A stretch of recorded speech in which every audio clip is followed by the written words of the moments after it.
अस्सलाम वालेकुम दोस्तों, की हाल है? ठीक हो? खैरियत नाल? उम्मीद करदा तुसीं ठीक हो। सो नेड़े लाओ ज़रा। अज लैके आया तुहाडे वास्ते टो। ठीक है, ये अमेरिकन टो खिलाते ने। जेडे भरा जेडे ने सेल करते हैं उन्होंने पता है इस चीज़ का।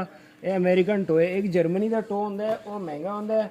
एक अमेरिकन होंदा है। ये रेट दे विच भी मुनासिब है। तो जिस भरा नूं अगर इस तरह का माल चाहिए होवे, ये मेरे को पूरा लाट पिया है। तो इंशाल्लाह अच्छी कीमत ते और अच्छी चीज़ मिलेगी तुहानूं। कंडीशन तुसीं वेख सकते हो। ठीक है, बिल्कुल साफ सुथरे ने। सिर्फ वाश की ज़रूरत है, बाकी डैमेज पीस ये कोई नहीं है। ठीक है, सैज वगैरह हर तरफों जो कह लो ना, बस बिल्कुल ओके चीज़ है।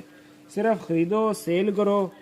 हल्की फुल्की तो मेहनत है वाश की, वो तुम कर लो, बाकी चमक आप ही उठेगी।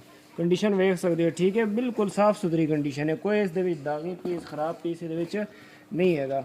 कैमरे का मैंने लगता मैंने थोड़ा जहा इशू है वे, कभी आन ऑफ हो रहे। तो एडजस्ट करो थोड़ा जा, ए चेक करो। ठीक है, तो इस तरह का माल है। रेट मुनासिब है, इस तरह ज़्यादा रेट नहीं है।